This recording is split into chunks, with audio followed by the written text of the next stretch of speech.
बाढ़ श्रावस्ती, बलरामपुर, बहराइच, इन सभी जनपदों में अगस्त और बहुत होता था तो ये 15 सितंबर के अंदर अंदर आता था।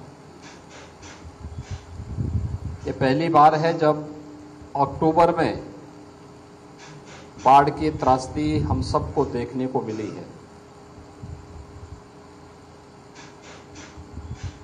और अचानक आई बाढ़, पहले सूखा के कारण परेशान किसान के लिए, और जिस किसान ने अपने स्तर पर प्रयास करके फसल को बचाया भी, अब बाढ़ के कारण उसे भारी क्षति हुई है। लेकिन इस बाढ़ के कारण अकेले श्रावस्ती जनपद में 114 गांव प्रभावित हुए हैं, जिनमें लगभग 50 गांव पूरी तरह मैरूंड हैं। आज मैं स्वयं बलरामपुर, श्रावस्ती, बहराइच, अयोध्या, गोंडा, इन सभी जनपदों का भ्रमण करते हुए आपके बीच में यहां पर आया हूं। बाढ़ पीड़ितों के लिए एनडीआरएफ, एसडीआरएफ, पीएसी की फ्लड यूनिट, पुलिस के जवान, ये सब पहले से लगाए गए हैं। प्राइवेट नावें, स्टीमर, इन सब की व्यवस्था पहले से भी की गई थी। राहत और बचाव कार्य को युद्ध स्तर पर चलाने के लिए शासन ने पहले से निर्देश जारी कर रखे हैं और पर्याप्त सामग्री राहत और बचाव के लिए हर एक जनपद को उपलब्ध कराई गई है। एंटी स्नेक वेनम यानी सांप के काटने पर तत्काल वैक्सीन मिल सके, या कुत्ते के काटने पर एंटी रेबीज का भी उसे इंजेक्शन उपलब्ध करवाया जा सके। भारी बरसात के कारण बाढ़ से संबंधित क्षेत्रों में, बाढ़ प्रभावित क्षेत्रों में पेयजल की उपलब्धता के लिए वहां पर वैकल्पिक व्यवस्था उपलब्ध करवाने का कार्य हो, इस सभी के लिए पहले से निर्देशित किया गया है। राशन किट में हर पीड़ित परिवार को 10 किलो चावल, 10 किलो आटा, 10 किलो आलू, चूड़ा, भुजा, लहिया, दाल, तेल, नमक, दियसलाई, मोमबत्ती,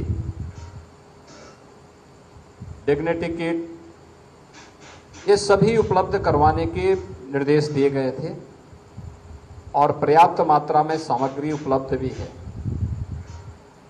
बाढ़ का पानी अधिक होने के कारण बहुत सारे गांवों में सामग्री पहुंचाने में दिक्कत हुई, लेकिन प्रशासन को स्पष्ट निर्देश दिए गए कि युद्ध स्तर पर प्रत्येक पीड़ित परिवार तक सामग्री अविलंब पहुंच जानी चाहिए। किसी भी प्रकार की अनियमितता और शिकायत के लिए कोई जगह नहीं होनी चाहिए। पशुओं के लिए चारा के साथ साथ दवा की व्यवस्था और अन्य जरूरतमंदों को लंच पैकेट, भोजन के पैकेट भी उपलब्ध करवाने की व्यवस्था का स्पष्ट प्रावधान किया गया है। मैं आज के दिन पर आपको आश्वस्त करने के लिए आया हूं कि किसी भी आपदा में, किसी भी प्रकार की जन और धन की हानि पर सरकार आपके साथ खड़ी रहेगी। बाढ़ जैसी त्रासदी में राहत कार्य युद्ध स्तर पर करने के लिए पहले से निर्देश दिए गए हैं। किसी भी आपदा में जनहानि पर 4 लाख रुपए की सहायता उस परिवार को तत्काल उपलब्ध करवाने के निर्देश दिए गए हैं। पशुहानि पर भी संबंधित परिवार को आपदा राहत कोष से धनराशि उपलब्ध करवाने, बाढ़ की चपेट में जिन लोगों के मकान आ चुके हैं और पूरी तरह उनके पास कोई अन्य साधन नहीं, उन्हें मुख्यमंत्री आवास योजना में आवास उपलब्ध करवाने,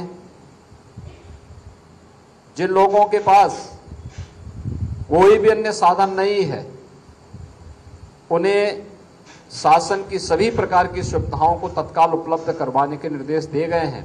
आंशिक क्षतिग्रस्त मकानों के लिए भी सहयोग करने के साथ ही सूखा और बाढ़ के कारण जिन लोगों की फसल को नुकसान पहुंचा है उसका तत्काल आकलन करने हर एक जनपद में, प्रभावित जनपद में मंत्री समूह को भेजने के साथ ही उन जनपदों में नोडल अधिकारी भेज करके सर्वे करवा करके तत्काल फसल को हुई क्षति का भी मुआवजा उपलब्ध करवाने के निर्देश प्रदेश शासन से हम लोगों ने उपलब्ध करवा दिए हैं।